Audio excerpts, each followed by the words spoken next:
Good morning and welcome to the Wednesday, April 15, 2025 regularly scheduled meeting of the House Committee on Finance. Let's call this meeting to order. Clerk Campbell Crawley, would you please take attendance? Chair Tisdale? Yes. Here. Representatives Frisbee? Yes, here. Vanderwall? Present. Leitner? Here. Martin? Here. Posthumous? Here. Alexander? Present. Aragona? Here. Schuette? Here.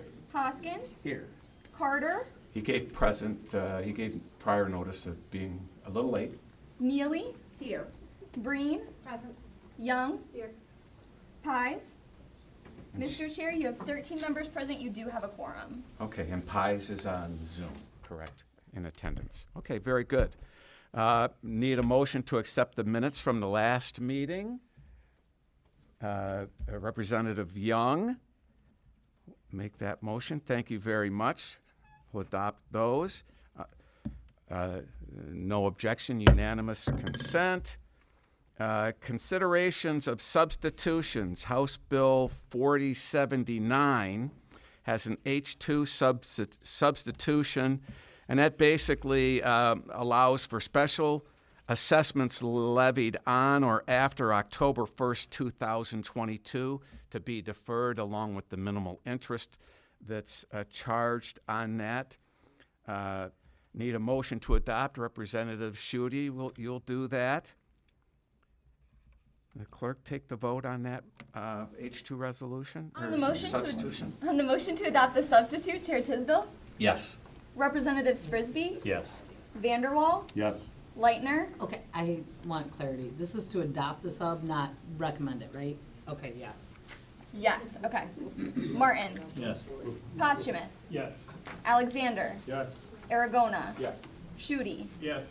Hoskins? Yes. Carter? Neely? Yes. Breen? Aye. Young? Yes. Pies. Mr. Chair, you have 13 yea, 0 nay, 0 pass. The motion prevails. Okay, that substitute is adopted. House Bill 4080, H2 substitute. And that, again, reflects the change of the above to October 1st, 2022 for totally and permanently disabled persons as defined in the Social Security Act. Can I get a motion to adopt that substitution?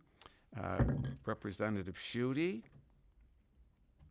Clerk, please take the vote on that to adopt the sub.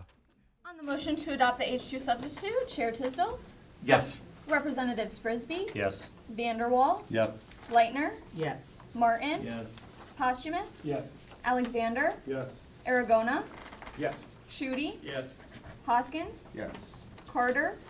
Neely? Yes. Breen? Aye. Young? Yes. Pies. Mr. Chair, you have 13 yea, 0 nay, 0 pass. The motion prevails. So that sub is adopted unanimously. Votes, House Bill 4079. This is to move with recommendation. Representative Schuette, you'll make that motion. Clerk, if you'll go ahead and please take the vote. Question? I have questions. Go ahead. Rep Leitner. Thank you, Mr. Chair. Thank you, Reps Hoadley and Schuette, for your work on these bills. But I actually still have some questions. So you had sent me some correspondence in the last week or two regarding an April 11th decision in task force, basically. And I was just wondering how is that task force commissioned? Like, who is it commissioned by? Was it a local one or a state one that you referenced in the letter that you sent me? And then I was just get all the questions out there so we can just get to it. Also, on the projects that you guys are referencing in regards to the DMs, right now, I think we talked about this in regards to the local funding unit, the local unit being able to set up these special assessments, but also the county could pledge full faith and credit, to bond basically these projects. So basically, what is the plan right now for the project? Like, how were they going to move forward anyways? Were they bonding already to fix these? And how much is that? Did they not use any of the revolving loan fund, any ARPA funds? Those are kind of questions I have in regards to those particular things. And ultimately, you know, who is actually responsible for paying for the dam? Well, I appreciate the question. So the Four Lakes Task Force is a delegated authority to administer, manage the dams, and they levied the special assessment with a vote that was, and it was established by the Midland County and Glenwood County Commissions, and the special assessment that was levied was approved by a joint vote of both of those commissions. And yeah, this is a $600 million project. It's included ARPA funding from the federal government and the state, but this was a tremendous natural disaster that impacted thousands in our state and in this community especially. I mean, it was front page of national news, the immense flooding that happened. So that is you know, it's, and these lakes are something that are physically located in Midland and Gladwin counties, but they're enjoyed by people throughout the state. And I would also say this is something that's going to be benefited by people throughout the state as well. And I think the last thing you said regarding you know, who the specific special assessment that is being levied, that is on the those who own property along the lakes currently. So the plan now is to, like, because of this county task force, they were going to bond for the project to fix it, or? No, there's a special assessment.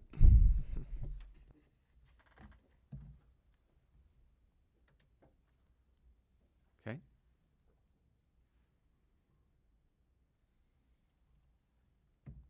Rep. Leitner, you're good to go? Sure. Okay. So we have a motion from Representative Schuette to move 4079 with recommendation. Clerk, please call the roll. On the motion to report with recommendation as substitute H2, Chair Tisdall, Yes. Representatives Frisbee, Yes. Vanderwall, Yes. Leitner, No. Martin, Yes. Posthumous, Yes. Alexander, Yes. Aragona, Yes. Schuette, Yes. Hoskins, Yes. Carter, Yes. Neely, Yes. Breen, Aye. Young, Pass. Pies. Mr. Chair, you have 12 yea, 1 nay, 1 pass. The motion prevails. We'll move that along with recommendation, House Bill 4079 as substituted. House Bill 4080 as substituted. Representative Schuette will put you down for motioning that. Clerk, will you please call the vote on that? On the motion to report with recommendation as substitute H2, Chair Tisdall, Yes. Representatives Frisbee, Yes. Vanderwall, Yes. Leitner, No. Martin, Yes. Posthumous, Yes. Alexander, Yes. Aragona, Yes. Schuette, Yes. Hoskins, Yes. Carter, Yes. Neely, Yes. Breen, Aye. Young, Pass. Pies. Mr. Chair, you have 12 yea, 1 nay, 1 pass. The motion prevails. And that is reported with recommendation, House Bill 4080. Continuing votes, House Bill 4119. Vice Chair Frisbee makes a motion to report that House bill with recommendation. Madam Clerk, would you please call the roll on 4119? On the motion to report, Chair Tisdall, Yes. Representatives Frisbee, Yes. Vanderwall, No. Leitner, No. Martin, Yes. Posthumous, Yes. Alexander, Yes. Aragona, Yes. Schuette, Yes. Hoskins, Pass. Carter, Pass. Neely, Pass. Breen, Pass. Okay. Young, We're going to call at ease, call the chair.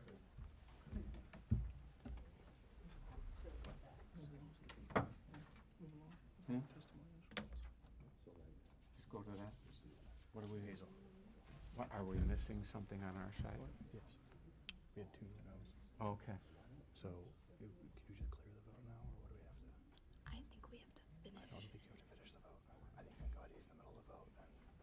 Let me double check, I'm gonna ask, yeah. Okay.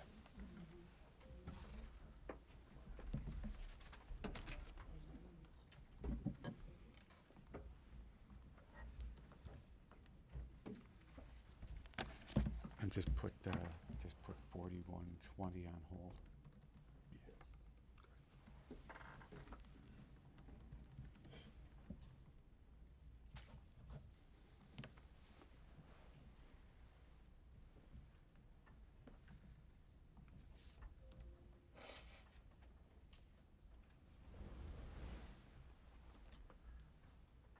So a rabbi and a priest walk into a, no, we'll leave that alone.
But We're going to call this meeting back to order.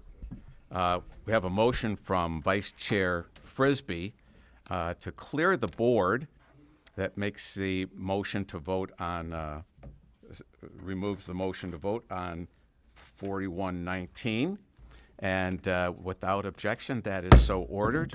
And then Vice Chair Frisbee withdraws his motion to report 4119 with recommendation. And without objection, that is so ordered. We'll move on to testimony. House Bill 4201. Representative Schmaltz.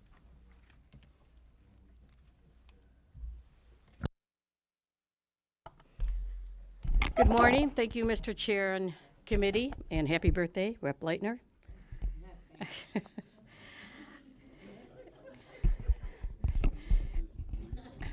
And this is House Bill.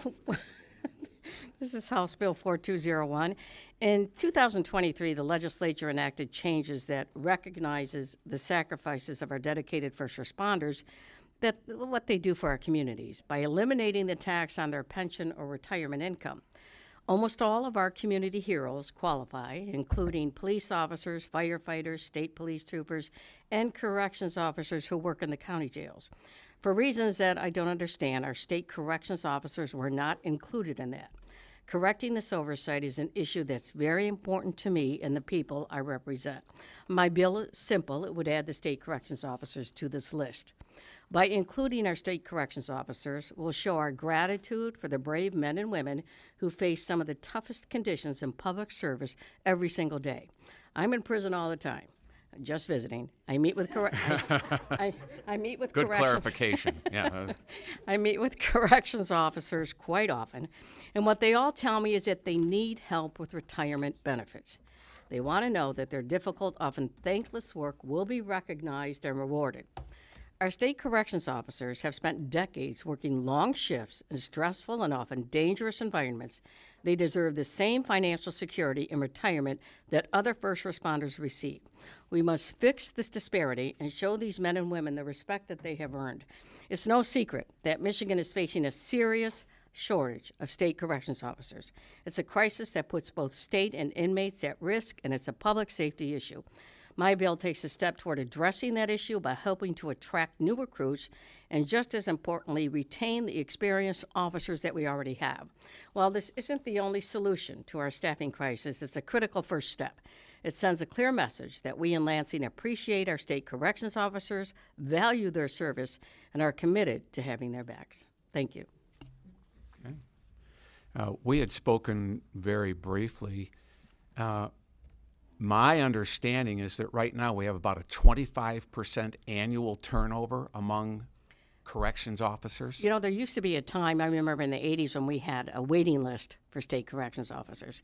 And now we have like a 20 to 30% vacancy in many of our state prisons. We're down about 1,000 corrections officers. I mean, these guys and women are working 16-hour shifts. It's a crisis, and we have to do more. This is just a start to help them, but every time I'm there, that's all they talk about is we need help with our retirement benefits. We need help. Okay. Do we have questions? Representative Breen.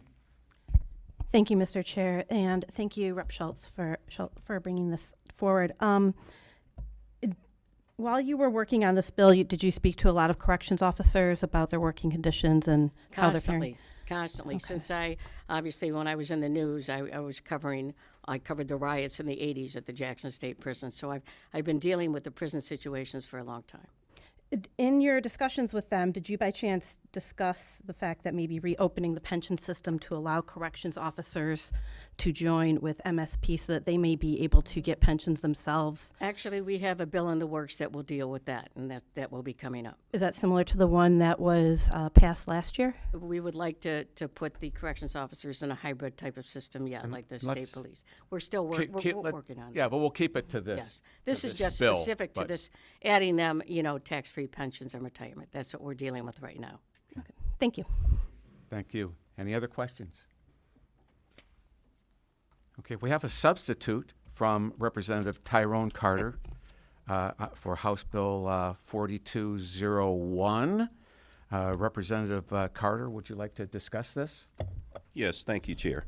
So, as a public safety retiree myself, and having worked with different classifications within the system, I worked in the jails, the courts, and I just think we need to eliminate this in its entirety for all retirees, because we had a lot of school teachers that left here as well to go teach in other states because of something as simple as a pension tax. And we look at unintended consequences, people that have the ability to move to places that are beneficial to their pockets. We've lost a lot of retirees, middle and upper income, to other states because they do not tax pensions. I'm all for public safety, but I think at this point, we need to treat everybody the same, and that is my substitute. Thank you. All right. Thank you, Representative Carter. We'll need a motion to consider adoption of that substitute. I'm assuming Representative Neely will make motion to move this substitute. Clerk, would you please call the roll? On the motion to adopt the substitute, Chair Tisdale, No. Representatives Frisbee, No. Vanderwall, No. Leitner, No. Martin, No. Posthumous, No. Alexander, No. Aragona, No. Schuette, No. Hoskins, Yes. Carter, Yes. Neely, Yes. Breen, Young, Pies. Mr. Chair, you have 5 yea, 9 nay, 0 pass. The motion does not prevail. And that motion will not, substitute will not move forward. Thank you very much. To the close of business, we need Representative Schuette has been on our board today to excuse absent members. Being no objections, that motion prevails with unanimous consent. Being no more business in front of this committee, committee is adjourned.